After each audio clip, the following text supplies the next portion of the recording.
key, the key to very good, the key to good control. So that should be easy. Now, what I'll focus now, let's have a review first. First, you had significance, no? So, what I'll do now is I'll move quickly to the next part wherein I'll introduce what it means to have acute complications in diabetes. Ready? This should be like number 6 in your diabetes, no, nursing care management of clients with diabetes. Why? Because I'd like you to organize your notes. First, we had significance, no. Second, we looked into the structure and function of the pancreas. Third, we talk about normal insulin metabolism. That's very important. Number 4, we discuss about what confirms the diagnosis, the different diagnostic tests. And number 5, we talk about therapeutic management, the pentagon structure. So I'm now number 6. So the title is here in the lower part of the screen where you will have your acute complications of diabetes. Okay, ready? Your notes now. By the very term itself, when you say acute, ready? Meaning these are situations that requires, write it down for me, situations that require immediate medical and nursing intervention because it leads to death. No, mapatay ang pasyente if not properly intervened. So let me repeat that. When you say acute intervention, complications, these are situations that require immediate, and underline the word immediate medical and nursing intervention, which could lead to a patient's death. Lead to a patient's death. Papatay.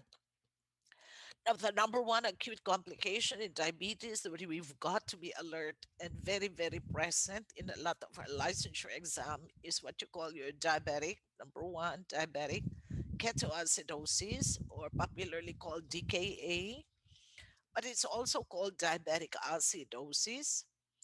And most of all, it's also called diabetic coma. So the three means only one condition. And I have discussed this because in fluids and electrolytes, I discuss what acidosis is. So this should not be difficult for all of us. Okay, ready? Let me start with the cause. And I put this in red. It says too little insulin. And I always remember, you know me by now, I always go back to the hormone.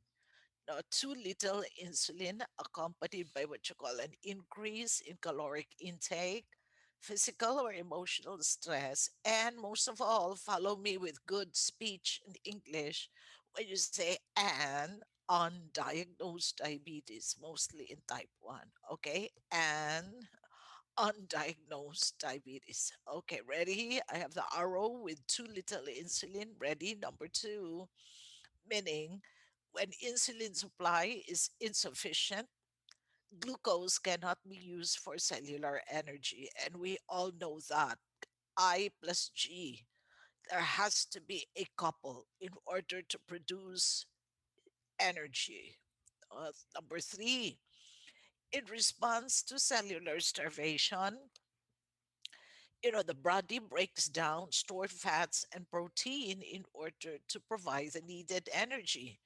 And I always tell you why, Miss Julia, what the body needs energy because, the simple effort of you breathing and you not knowing it, that requires energy. The fact that our heart continues to pump without you and me knowing it, that requires energy. Like if our brain cells starts to transmit impulses to different parts of the body, you need energy for that. So that's why we have to have energy in the body. Now, if the body cannot use glucose, so stored fats and protein are being needed. And very carefully, when you break down fats and protein, free fatty acids are released and metabolized in large quantities. And that's what we call your ketone bodies. So in Our fluids and electrolytes, I said ketone bodies in chemistry are called acetoacetic acid. It's an acid. So that's why you will understand now why we have the word diabetic acidosis, because of the presence of ketone bodies, which in chemistry we call as acetoacetic acid. And now you understand why it's called diabetic ketoacidosis, because ketones are the culprit. No, they are released by your free fatty acids in large amount. Now, when does this happen, Ms. Chua? It's usually accompanied by any of these. And the most popular is an undiagnosed diabetes. I mean, these persons do not even know that they are diabetic. So number two is number four. Okay, the culprit are the ketone bodies. Sige. Now, this is just a visual to help us understand again, just a very few reminders. Let's say this is what happens. The stomach changes the food into glucose. That's number one.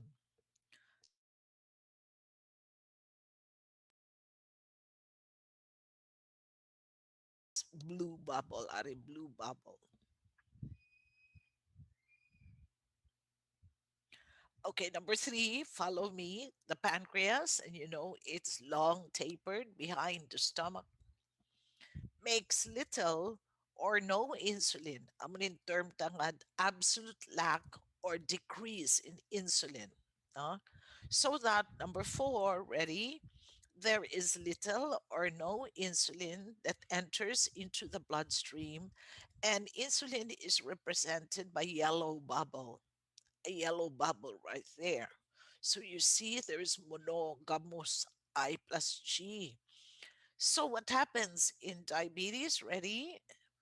Glucose builds up in the bloodstream. So in the quiz, I ask you, Mary, ask the following questions. Number one, what's the primary clinical diagnosis of Mary? The answer should be elevated blood glucose, or you can say hyperglycemia, or you can say an elevated blood sugar. Okay, that's just a visual. Okay, ready? Number five. So why number five, Miss Shua? I stopped here with number four. Ready? Number five, more water is lost. Now listen carefully. That's fluids and electrolytes.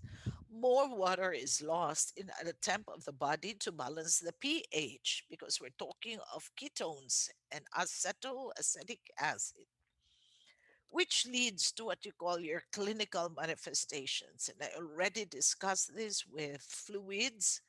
When there is an acid in the body, it causes a decrease in your CNS depression, which is manifested by your level of consciousness. Oh, ready, ready. Listen now carefully now. Listen. Your level of consciousness could start from being alert, next, lethargic, meaning sleeping most of the time. And I'm sure you've heard of that from me. Lethargic, sleeping most of the time.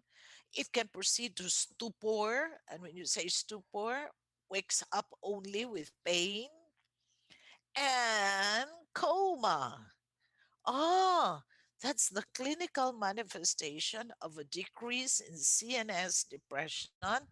And that's why in diabetes, it's called diabetic coma. If you have a diabetic at home who just continues to sleep and sleep and sleep and sleep, that's very dangerous, very, very dangerous, because, and cannot even be awakened. So that is an acute complication. So ready, ready with the manifestations which leads to CNS depression, or your level of consciousness that's going down, down, down. Listen, look at the arrow. The, write it down in your notes. CNS, the level of consciousness that's going down. Now, if this is acute, Miss Chua, we've got to have the appropriate immediate medical and nursing intervention. Sige, let me start now with asking you, what are we supposed to do first? Number one, priority, knowing that knowing that the patient has CNS depression and is just sleeping and sleeping and sleeping and cannot probably be awakened, which we call coma. So, what's the first thing if this patient is brought into an emergency room in a hospital or in any facility for that matter? Can you tell me what's our priority? Nurses, knowing that the patient is diabetic. Can anybody unmute himself or herself and give me an answer very quickly because we don't have time? Ready? Go. What are we supposed to do first, knowing that this patient is diabetic? And you should know the answer to this. Uy, hala, ang tanan, nakakatulog na, absinan ko ni Karon. Hans, I know Hans is intelligent. Hans, can you open up for me? And what's the first thing we will do, Hans? Knowing that the patient is diabetic, Hans? Go, go. Okay, Ralph, can you help Hans? What's the first thing that we can do as nurses if this patient is brought to an emergency room and knowing that the patient is a diabetic? What can we do first? Ready, go, Hans. Um, Ralph. I'm guessing oxygen ducts since they may be going through like ketoacidosis. Now, listen carefully, Ralph. The patient is a diabetic. What are we supposed to do first? So, anybody who has any idea, just open up for me. What's the first thing that we are supposed to do? Ang number one, gid nga buhaton ta, knowing that the patient is diabetic and is sleeping and sleeping most of the time and may not be probably awakened. Can somebody do something for me?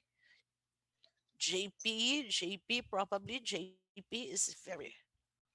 Yes, Ang go ahead. Go ahead. ang insulin administration, miss.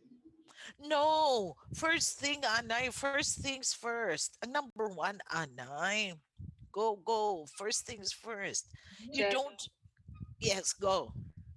check blood glucose level, miss. Thank you. Oh, we don't do anything first, but first, number one. Rule number one, we have to check the blood glucose level. Na, amo na siyang first priority ha. I'm teaching you now to answer your licensure exam. When you take your licensure exam, priority number one, check the blood glucose, knowing that the patient is diabetic, the patient is sleeping and sleeping most of the time. And that's why in our face to face, this is your return demo. You have got to know how to do your capillary blood glucose using a glucometer. With or without a doctor's order, you can do number one. Again, let me repeat, check the blood glucose level. Now, in DKA, most of you are curious, how high is the blood glucose level, Miss Chua? Okay, ready? Ready? How high is the glucose level? Can go up as much as 300, 400, or 500 milligrams per DL. That's very, very high blood glucose. So listen carefully. First things first. One, check the blood glucose level. Sige, number two, knowing that more water is lost. What are we supposed to do? You're in an emergency, immediate intervention. I've taught you in fluids and electrolytes. What's the second thing that we can do? Go, go. Fluid replacement. Anugani. Anugani, we will start with what? Normal saline, Doc. Okay, start with an IV fluid. That's why we are teaching you how to assist and probably start IV, no IV insertion or IV, no, sige, second is start an IV fluid, and the IV fluid of choice, you're correct, is zero point 0.9 normal saline. Knowing that this patient is diabetic, did you remember me under fluids and electrolytes when I said no to dextrose? No, the IV fluid should be a plain zero point 0.9 normal saline, no dextrose. So you know that very well. So now I'm using your critical thinking. So no to dextrose, knowing that dextrose is the simplest form of glucose or sugar. No to dextrose. That's number two. Wow, number three. Somebody said something very nice earlier. Knowing that the blood glucose level is high. What do we administer? Ready, go. Go, go. Ah, Administer insulin Insulin. doc. thank you, Sass. Yeah, administration of insulin. Yes, that's correct. We will have to really start with insulin injections, knowing that the patient has a very high glucose level. Number four, what should we monitor? Knowing the patient is sleeping and sleeping most of the time. What are we taught in our fundamentals of nursing? The first procedure when you see your patient. Number one, four. Ano ba yun? We should monitor what? Go, go. Vital signs. Very good. TPRBP. Vital signs, gamma. Knowing that the patient is sleeping and sleeping, what should you monitor? My pointer is over here. What should we monitor? LOC. Thank you, LOC. And I think I introduced to you what it means to have Glasgow Coma Scale or GCS, knowing our patient could be diabetic coma. So write it down, your LOC and your GCS, which means your Glasgow Coma Scale. Wow, that's nice. Next, under fluids and electrolytes, knowing that more water is lost, what should we monitor? No, kadami, no, we're using our knowledge now. More water is lost. So what are we supposed to monitor? Which is with Miss Chua. Fluids and electrolytes, Miss. No, no, no. What should we monitor? What have I taught you in fluids and electrolytes? Intake and output. Take an Thank output. you. Thank you. INO, MIO. I is the IV, O is the output, and you expect that the patient will probably have catheterization in order to monitor the output, knowing that more water is lost. Now, this is how I want you to think. No critical thinking, but I'm teaching you how to think. This is it. Quick. It's enough. MIO, that's good. No, that's good. So, and the last thing that we should monitor in a client with diabetes, no, you're talking of five already. First, you have to have your blood sugar. Remember, test your blood sugar. Second, you administer your IV fluids. If you're writing down your notes now, please do it for me. Administration of IV fluids. The IV fluid of choice is zero point 0.9 normal saline, no to dextrose. Three, you monitor, or Arena, you monitor the vital signs. Number two, you monitor your LOC or GCS. Three, you monitor your MIO. Yeah, di ate, nag-alam na kita no, nag-alam na gid kita. Because you are able to monitor your client very, very well. And let's not forget, no, knowing that we're on monitoring, let's monitor one very important thing, knowing that this is acidosis. Can you still remember, Miss Chua, what is that very important thing we do when we have acidosis?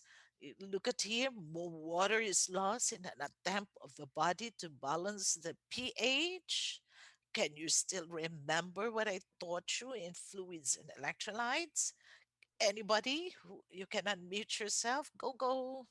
Arterial blood gas doc. Thank you. I love you. I love you. ABG. Muna na tayo, Miss Chua. Yes, this is how to put things in order. You have a clinical case like DKA. We put everything in place. At the same time, we already know that we're supposed to have blood glucose, You monitor the ABG because this is acidosis and you're talking of the pH. So don't forget 7.35 to 7.45. If this is acidosis, it will be below 7.35. Last thing, I mentioned this in urinalysis. Urinalysis, the urine of the patient could be positive for sugar plus ketones or acetone. So we also monitor the urine output, no, for ketones, for that matter. Sige, nag-alam na kita. Say yes for me. Thumbs up. Do nakakatulog tanan. Sige, alam na kita ha. Alam na ta, kabalo na ta. When I say monitor the five, you already know what this high five would mean. Sige, listen to that carefully because number two, acute complication is what you call your HH and K. It's called hyperglycemic, hyperosmolar non-ketosis. Listen carefully.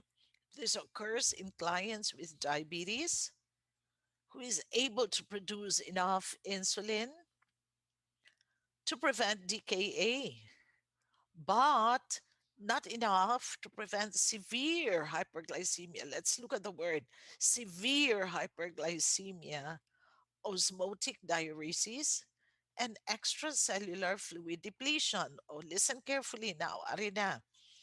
Severe hyperglycemia. Listen carefully. If you were listening to me to DKA, pilagani ang blood glucose level ta, it can go as high as how much, Kina? 300 to 500 daw. Okay, 300, 400 to 500. With HH and K, listen carefully. Severe hyperglycemia can go beyond 500. And there are patients that go beyond 600, 700.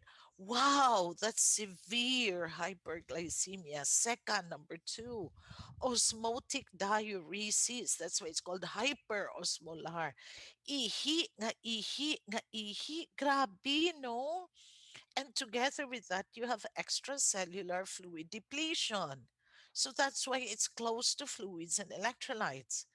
So again, with this that has been showing up, ready? This will require this condition, which we call HH and K, will require greater fluid replacement. And I put three exclamation points there. Greater fluid replacement. Anugid gadamo Chua. Okay, ready? Ready? Look at me in the screen. You know, your liter of IV fluid is 1000 cc. No? And usually a liter of your IV fluid is to last for 8 hours. No, 8 hours. Very good. So if you have like a liter in 8 hours, in 24 hours, you're able to consume 3 liters. Am I correct? No? Sige, okay. Now, what does Miss Chua mean with greater fluid replacement? Put it in your notebook, please. You know, this patient with HHNK will require 5 to 6 liters of IV fluid. Wow, kaladlok, no? That's too dangerous. You know, when a patient consumes 5 to 6 liters of IV fluid in 24 hours, that's very, very dangerous. Ready? That's why with HH and K, we monitor the renal. So we have to check kumusta ang ihi. Second, we monitor the cardiopulmonary because the patient can go into fluid overload. Okay? And we also monitor the LOC. However, listen carefully, ang monitoring of five will still happen. Okay, so let's review. What's the monitor five? Ready, go. If you're listening to me, what's the monitor five? Okay, if you're listening to me, Angela, can you unmute yourself? Angela Baloco. First, Mrs. check the blood glucose level. Thank you. The blood sugar level. Yeah, I love you. Sige, second ta. Second is start with an IVF fluid. Okay, and what's the IV fluid of choice, Zero, Angela? 0.9 normal saline, miss. No Okay, thank Sudafed, you. miss. Very good. Number three, what do we monitor, Angela? Three is monitor vital signs, LOC and GCS. Thank you. And number four, what do we monitor? Is MIO, miss. MIO. Wow, thank you. Knowing that there's osmotic diuresis. And number five, what do Five we is monitor? ABG, miss. If possible, yeah, just we monitor the ABG. Thank you. So that's what you call, acute complications, because if you don't intervene immediately with medical and nursing interventions, the patient could die. Now, let me proceed to the third, acute, which is very close to your heart, which most of you can relate. Okay, number three, let me introduce hypoglycemia. And hypoglycemia occurs when there is too much insulin. Listen carefully, ha. What's the cause? Kay magwa gini siya sa quiz tanga dason. Anong cause gani sa DKA? Look at the screen. Too little insulin. Well, and what's the cause of hypoglycemia? Look at this now. Look at it. Too much insulin for the available glucose, and this causes your blood glucose to drop to less than 50 milligrams per DL. Now, in my quiz, I ask you what's a stable normal glucose. Can you answer that for me, Angela Medina? What's the stable normal glucose level? 300, 100, miss. 50, wait. Angela. 30 to 50 units sa insulin.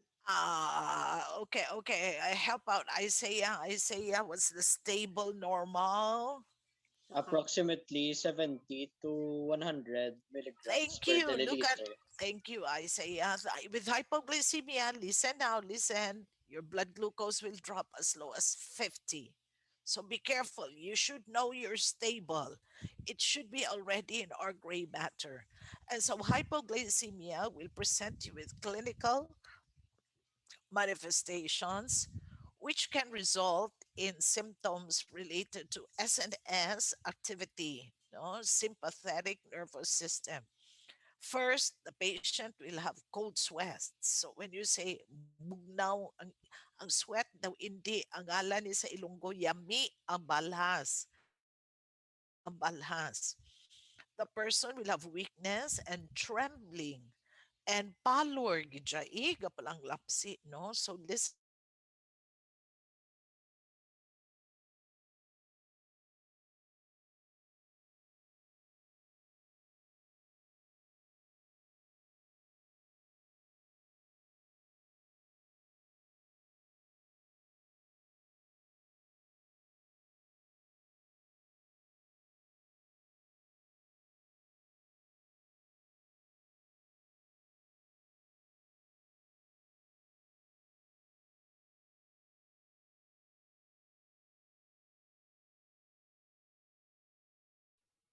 Doc Chua, naka-mute ka.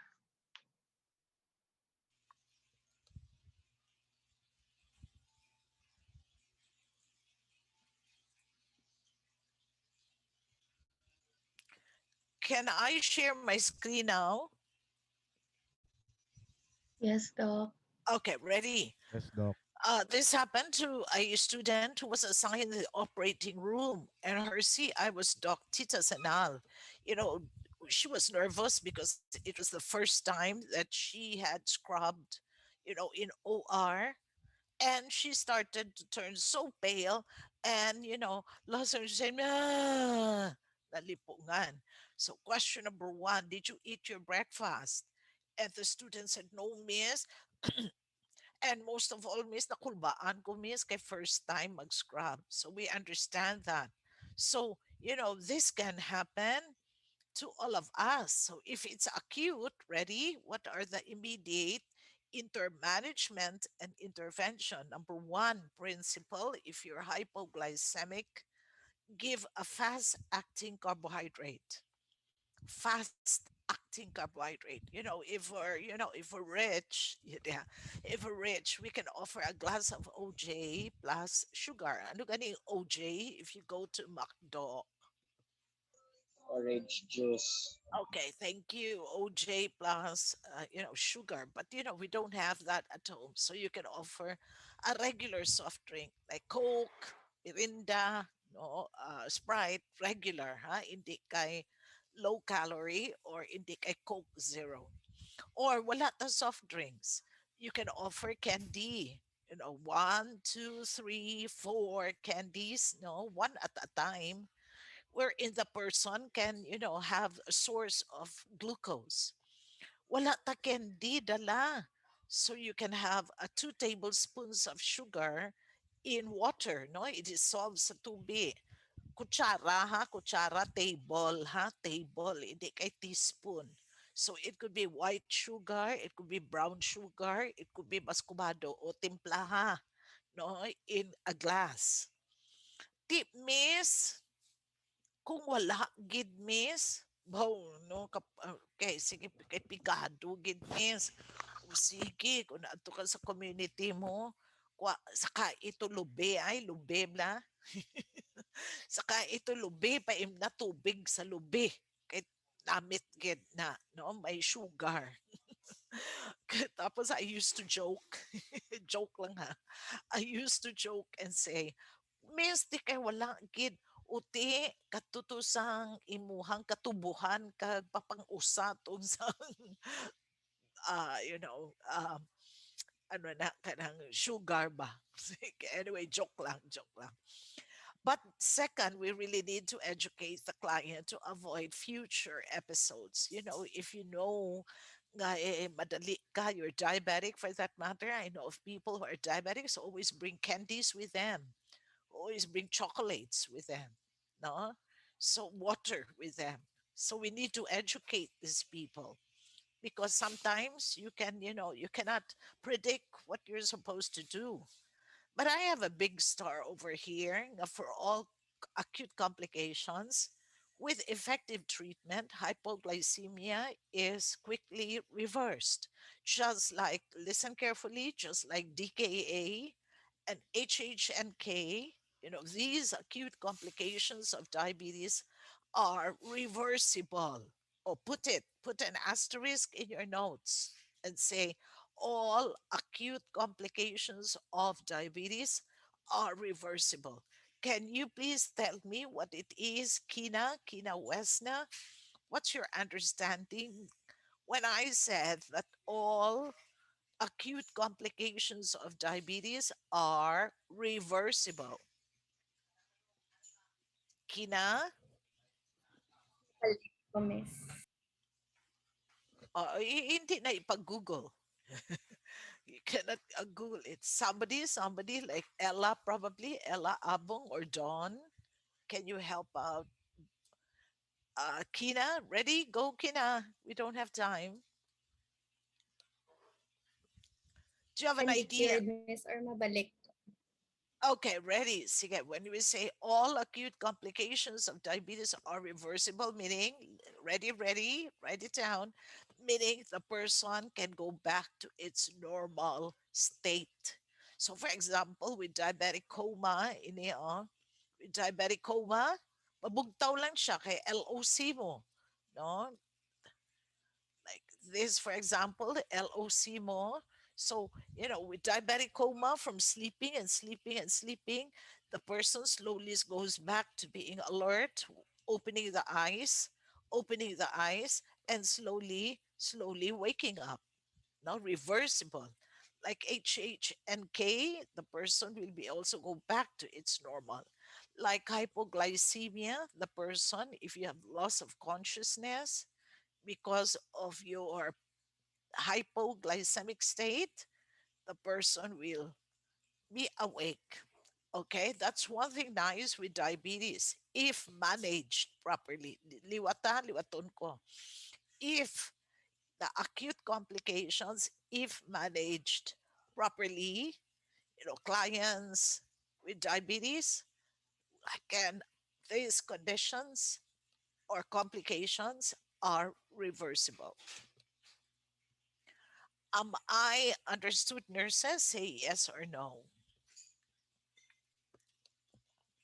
Okay, give me a thumbs up for Yeah. those. Okay, thank you. Maureen, you be the next Maureen, so please listen carefully. Okay, from here, let me stop my share for a while. From here, thank you. These are acute. Let me now start with getting you acquainted with the chronic complications. So let me share what it means to have chronic complications in diabetes. Ready? The title is here in the lower part. This should be number 7 in the notes that you have. We're still under nursing care management of clients with diabetes. Okay, ready? Your notes now, please. Chronic complications in diabetes is equivalent to one big word that says angiopathy, equivalent to one word that says angiopathy. Okay, let's look at this. Pathy means disease right here. Angio, or the prefix angio, refers to your blood vessels. Ah, so you put them together when you say angiopathy means blood vessel disease. Now, Miss Chua, what do you mean by chronic? Because the acute says nga immediate, no? But the chronic, ready, write it down for me. When you say chronic complications, this will require many years to develop. Many. Kag ano gid ka many, Miss Chua? It varies in some people ang many. For some people, many na ang 8 years, 10 years, 15 years, and more nga diabetic ang person. Okay? So when you say chronic, this person must be diabetic for a number of years. 5, 8, 10, 15, and more. Okay? So get stung chronic. Sige kay. In my next quiz, I will probably ask you to differentiate acute from chronic. Okay, ready? Now, macroangiopathy means affecting the large and medium sized blood vessel. Or you can have microangiopathy, which affects what you call your small, minute, microscopic, and very fine blood vessels. Okay, ready? When you say micro, by the very term itself, it could be microscopic, not visible to the human eye. Hindi makita, no? But with macro, you have large and medium. Ready? Write it down in your notes, please. These are examples in diabetes. These are examples of what you call macroangiopathy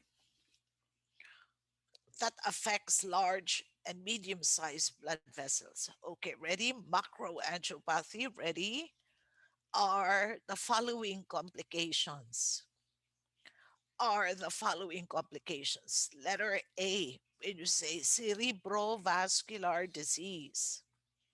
Cerebrovascular disease, which is popularly called stroke. Now, in a lot of patients with diabetes, some of them suffer from stroke. No? Number two, or letter B, under macroangiopathy affecting large and medium sized blood vessels, is what you call cardiovascular disease. And cardiovascular disease is sometimes related to the word hypertension. So a lot of our diabetics are hypertensive. No? And letter C under macroangiopathy is what you call peripheral vascular disease, which I will discuss in a short while. Peripheral vascular disease is popularly called PVD. Okay. Next, let's go to micro. What are the complications in diabetes? And involves small and very microscopic fine blood vessels. Ready? Letter A. Complications that are under micro. Ready? Letter A. The microscopic and fine blood vessels. Letter A. The microscopic and fine blood vessels of the retina of the eye.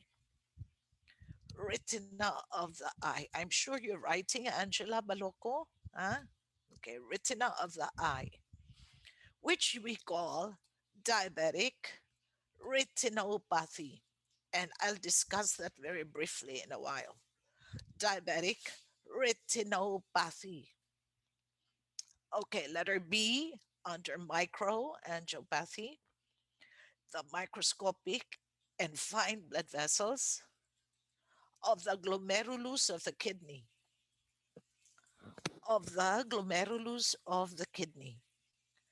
In diabetes, you call it diabetic nephropathy. Nephropathy. Okay, letter C under microangiopathy is what you call the microscopic and fine blood vessels that supply the neurons of the brain. The neurons, okay, neurons of the brain, which we call diabetic neuropathy. So, that's how bad diabetes happens in time, for long periods of time. 8, 10 years, 15 years that a person is diabetic, most likely the person will develop chronic complications. The first on the list is what you call, now, this is a picture here, your retinopathy, your nephropathy, your neuropathy, nerves, no neurons. You have your macro in the heart disease, cardiovascular, and CVD or cerebro, referring to stroke. Okay. Let me introduce very quickly PVD, no? Sige, peripheral vascular disease. And I will discuss only the very, very important. Now look at PVD. It's a combination of a macro, a micro. Wow, completo, huh? Macro meaning the large, medium size. Micro meaning the small blood vessels, microscopic. Plus, what makes it worse, there's a clotting abnormality. No? A clotting abnormality. And when you say peripheral, meaning the legs and feet are most often affected. Legs and feet. And PVD accounts for a lot of diabetic hospitalization. Why? Pa-hospital gid kita because a sequelae triad can happen. With PVD, sequelae number one is infection, and you will need thorough antibiotic therapy. No? So you have to be hospitalized. The second sequelae is gangrene, and I'll have pictures of this in a while. And with BVD, the person can be a candidate for amputation. So that's why we don't like BVD, especially if the person is diabetic and the legs and lower extremities are affected because the sequelae is most likely to happen. And when you say infection, why, Miss Chua? Remember, Miss Chua says glucose is a good culture medium for bacteria. Tambok-tambok ang bacteria. And now you will understand why Miss Chua says a podiatrist. Part of the team is somebody who will take care of the foot, no, because we don't want them to have gangrene and even amputation to the worst. No, sige. These are the few pictures. It may start with ulcer or sores, no, mga pilas-pilas ba, no, any ulcers or sores, no, sore, S-O-R-E, mga pilas. infection is likely to happen, and then the gangrene comes in first. Sige. And listen carefully. Look at me first in my screen, please. Look at me. I'm gonna gitawag o of blood vessels. You have your large macro blood vessels. Please look at this screen, please. Large blood vessels. Ari mga blood vessels. Ari yung blood vessels. Large, kay macro siya. And then my micro pagid, blood vessels, very fine. And plus a clotting abnormality. Listen carefully with infection o pamatigid ala kanami ari ano ngalan si ni Miss itsura abscess may na infection may na abscess hi naga-abscess. This is a real picture of a person who is a candidate for below the knee amputation in the OR. I got this pic. I got permission, of course, to the family. This is an OR, and the person is a candidate for amputation. This is a real nice picture of a gangrene. Yeah, ooh, gangrene. And you see the sores over here, and you see the gangrene is moving up, moving, no? And this is really dead skin, necrotic for that matter. And the person has no choice because the temperature, he is very septic, no, very infectious. The temperature can go as high as 39 to almost 40, septic sepsis. So the doctor doesn't have a choice but really to do a below the knee amputation. Okay, so listen carefully. You will see them. Look at them. It's in the ano. Okay, next. With PVD, this is very popular. I discuss this because this is a very popular topic in the licensure exam when you're being asked about PVD. So what is that? The classic signs and symptoms. So five gida siya ang classic signs and symptoms. So let me start with intermittent claudication. So what will a person with PVD have? Claudication. Okay, ready. Claudication refers to feelings of numbness. Numbness is gabiring, no? Tingling, and needle-like pricking. So it's a very, very odd feeling. It's numbness, tingling, nagabiring. At the same time, you have needle-like pricking. Daw may ara nga tuslok no sa imo, but you cannot pinpoint where the needle is. Second, is pain even addressed? The person cannot sleep because of the real pain. Third, this is now what it means of cold feet, meaning bugnaw ang tiil. There's delayed capillary refill, and there is what you call dependent rubor. Rubor, remember, in inflammation is redness. So kung patindugon mo siya, nagapula ang imo legs and feet. Classic, classical signs of PVD. Don't forget it. So let me ask you now, Alam. I know that most of you are very, very intelligent. Sige, let me ask you, Alam, Claire, and you also prepare Alam nga sab and Wella. If you look at the classical signs and symptoms of PVD, what nursing diagnosis can you make to capture all of these five? No, nursing diagnosis, very, very evident. If you've got to make a nursing diagnosis, what would that be? Looking at the classical signs and symptoms. I think I asked Claire. I think I asked Yes. to think Ella and even Wella. Okay, ready, go. What is your appropriate nursing diagnosis looking at the classical signs? For me, miss, ineffective peripheral tissue perfusion related to miss impaired circulation sa arteries, miss, as evidenced by ang mga Okay na, okay na. intermittent. Wow, ako alam gid kay Claire. Okay na, okay. I got you, Claire. That's very good, and I thank you. You are correct. You are correct. First, I will use the word. The appropriate term is inadequate tissue perfusion, not ineffective. Okay, so write it down. Your PVD. Amo gid ni ang question sa board exam nga nagwa nga the students, no, the students were running and said, Miss, anong appropriate nursing diagnosis? No, appropriate would be inadequate tissue perfusion. That's correct. You look at the tissue perfusion. Listen carefully. Pwede ka tulog kay Miss Screen. Remember what Miss Chua says. If it's an angiopathy, it's a blood vessel disease. Your blood vessel carries oxygen. Your blood vessel carries your blood, your circulation.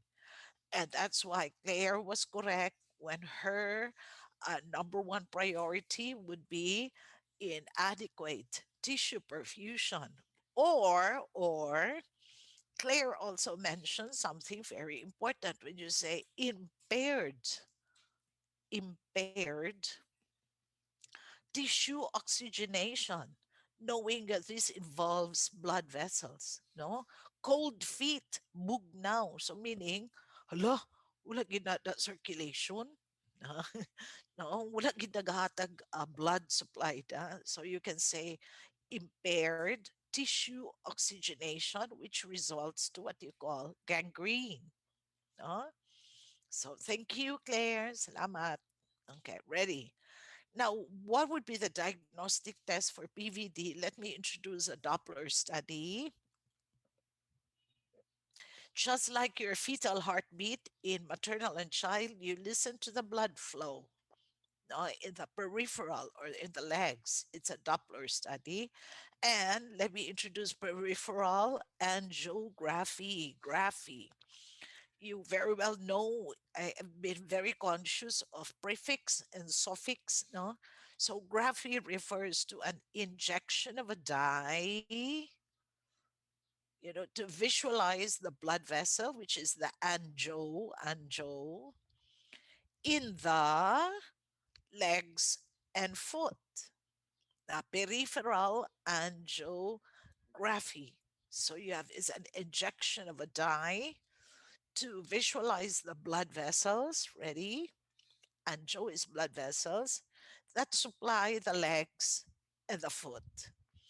Now, we always start with prevention because most of you now have an understanding that we should control and reduce the risk factor. And, PVD, I'm sorry, gentlemen, PVD mostly affect men. Why? Because they smoke. And this is popularly called Berger's disease, no? Hindi kay Jollibee Burger, ha? Hindi, burgers. Burger, burgers. Because of smoking. And that's why amputation happens with diabetics who also smoke, with high cholesterol and hypertension. Now, very important for a diabetic is the proper care of the feet, and that's why we introduce the word if we can afford a podiatrist. And definitely, you will have thorough antibiotic therapy because of the sequelae over here, which starts with the word infection. So, a lot of PVD clients require hospitalization. I understood nurses? Yes or no? Say yes to me or give me a thumbs up. Sige, let me finish, huh? Please be patient with me. Tapuson ko ni. Number two is diabetic retinopathy. Kadlaw lang si Isaiah ay. Which I said, diabetes affects the fine and microscopic blood vessels of the retina of the eye. Retina. Listen carefully. I should have a picture in a while. Retina of the eye. Due to what? Is because of damaged capillary, because of diabetes, or a capillary dropout, or what you call an abnormal blood vessel growth on the surface of the retina. So diabetics, ready? Listen carefully, are very prone to three, three important conditions.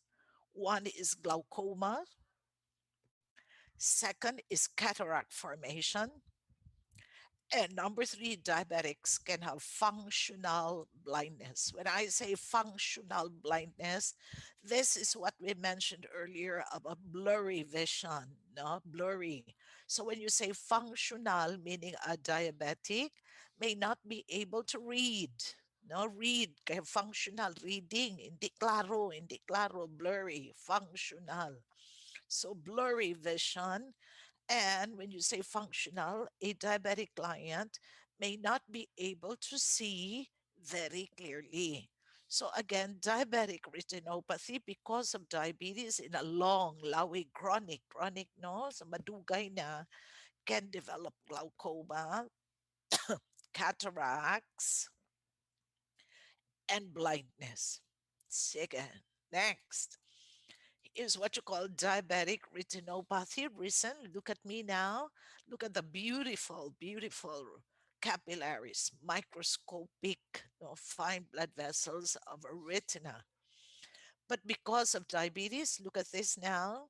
You will have abnormal vessels that coil, meaning a coil, no? You can have micro aneurysms with clots of blood and even exudate and even hemorrhages as a result of diabetes. So that's why we've got to be very careful with diabetic clients because they have blurry vision. Claro. See you next. Let me introduce diabetic nephropathy. Nephropathy. Okay, write this down for me in your notes, please, so you will understand very well what nephropathy means. Ready? Number one, the microangiopathy, huh? Micro, because we're talking of the glomerulus, no? The microangiopathy causes glomerulosclerosis, no? Causes glomerulosclerosis. Okay, number two, the glomerular capillaries become thickened. That's why you call it sclerosis. Gatililig, no? Tig, no? Become thickened and leaking and leaking protein in the urine and leaking protein in the urine. See, number three, this condition is progressive. This condition is progressive, leading to renal failure. This condition is progressive, leading to renal failure. And number four, diabetic diabetic nephropathy is a candidate for dialysis. Mudi na siya, miss. Oo.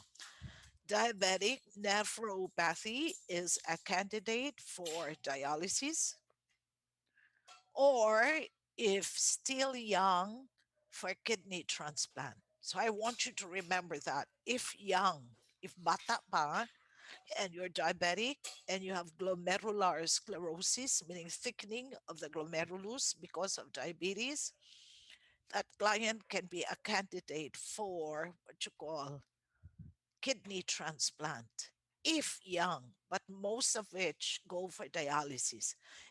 I 3 years ago I did a research on clients undergoing hemodialysis, and I interviewed something like 120 plus patients. You know, out of that study, about 63 people are diabetic, and that came out to be the number one cause why they have to undergo dialysis. Dialysis for that matter. So this is real. Don't ever say, Miss, I don't. This is real. Chronic complications are real. Okay, let me end up with the last topic, which is diabetic neuropathy. And let me recall now, let me recall, diabetes refers, diabetic neuropathy involves the minute and microscopic blood vessels that supply the neurons of the brain, that supply the neurons of the brain. Again, let me go back. It's chronic, huh? So meaning in a long period of time that the person is diabetic, this results into what you call reduced nerve conduction, or what we call demyelinization. When you say DED, means referred to destroyed myelin sheath. And in our anatomy, we know that the myelin sheath is where nerve conduction happens. So, but because of diabetes, it gets destroyed ang myelin sheath. So you have reduced nerve conduction, which leads to a phenomena which we call symmetrical peripheral polyneuropathy. Okay, let me spell out the words carefully. Let me start from the N. Okay, punta sa punta. Okay, ready. Pathy means a disease, no, affecting many neurons. That's why it's called polyneural. Let me repeat, a disease that affects many neurons on both sides of the upper and lower extremity. That's why it's called peripheral. Look at me in the cam, please. Upper, hands, arms, and feet. So that's why you have symmetrical, both pana, ha, both upper and lower extremities. That's why you call it symmetrical peripheral polyneuropathy, which leads now to, let me introduce the 3P. No, this time in neuropathy, which leads to pain even at rest, and I don't have to explain that. The second P is paresthesia, which refers to your numbness, no, kanina, tingling, you have your needle-like pricking. But what is very dangerous with diabetic neuropathy is the last P, which is the partial loss of sensation to touch and temperature. This is very dangerous, especially for us nurses. Partial loss of sensation to touch and temperature. Let me share with you a story of a Filipina nurse. Let me stop this first. A Filipina nurse, and open up if you wish, who works in a big medical center in what you call Seattle, Washington. That's in the United States. Okay, ready? Open, Anay, open up for me. So I will be talking to you. Sige, okay. And this Filipina nurse works on the night shift, so 11 to 7. And while she was on duty, she started to have a call bell, no call bell. And the patient says, I need a nurse here. So, as a Filipino nurse who is so good, she went to the room and said, can I help you, ma'am? And the 73-year-old lady said, I feel cold on my feet. Uh, I feel cold on my feet. So the little, good, very good Filipino nurse went to the nurse's station, got a hot water bag, wrapped it with a towel, and went back to the room and placed it on the soles of the feet, soles. So, and covered, the lady with blanket. And, the lady says, oh, that feels so good on my feet. And when she checked back, the lady was asleep. And, as a good Filipino nurse, she went back in the morning and said, can I give you your morning bath? Can I assist you in your morning bath? And the old lady said, okay. And so this lady removed the hot water bag with a bottle. To her amazement, both of the soles turned to be ash in color. I don't know how to describe ash, basta ash, no? Ash in color. And so That alarmed her and went back to the station and called her nurse supervisor. They look at the chart, and the lady who is 73 years old is diabetic. History of diabetic. Good for the Filipino nurse because she was able only to pay for the additional number of days that the lady has to stay in the hospital. The worst that can happen is if her license were revoked. No? So, what is my point, nurses? Let's got to be very, very careful with what it means to have partial loss of sensation to touch and temperature, because it may feel good on a diabetic, but you did not know that there is already burns. No. Now this is the usual test that is done on somebody with neuropathy, especially on the legs and feet. This over here, look at my pointer, is a fine needle. It's a very, very tiny needle, fine needle test. You can check it in different parts of the foot and even in the legs, and you can check it with your diabetic guide. Oh, okay, this is how you feel. No. How about this? No, no, I don't feel anything. Wow. No, the kikakululbaan. And this stop over here, because this fine needle test will check whether the patient indeed has apathy, numbness, or tingling, or whatever sensation. Most important is partial sensation to what do you call touch and temperature. This is a board exam question and will definitely go out. So don't forget this. I'd like to stop by here. Thank you for waiting. Okay. So, unless you have questions, I am done for the day. Thank you for starting with me by 10 o'clock. But in the next meetings, I will go back to 10:30. But why did I do it? Because you know what? I have a class with level 1 by 1 o'clock. I got double times Miss Chua with health education. So, I prefer, so I have time, a little time to eat my breakfast, a breakfast, lunch, to eat my lunch, and a little time for rest. So I prefer that we start by 10 o'clock instead of 10:30, but that's okay, in the next meeting. So thank you for being so patient. So let us have a prayerful Ash Wednesday for those who are Catholics. No, don't forget to pray. Prayerful Ash Wednesday. So we say, leave Jesus in our hearts. Forever. Forever. Okay, I will just communicate through the GC if we have a forthcoming quiz, but no, I don't think so. I'll have to do the inputs first. Okay, sige. Say thank you and goodbye now. Thank you and Thank you and goodbye, Thank goodbye, you. Doc. Doc. Goodbye Bye, now. Doc. Bye, Doc, I have Doc. a Goodbye, question. Doc. Thank you. Off. Thank you. Okay. Did somebody ask me something? Robert, Robert. Robert, yeah, go ahead, Robert. Go. I'm For the listening. next lecture, Doc, ikaw Japon or si Miss Mervin? I am not so sure how Miss Murphy is feeling. Okay. So I'm probably okay. Listen, BSN 3C. I am not so sure.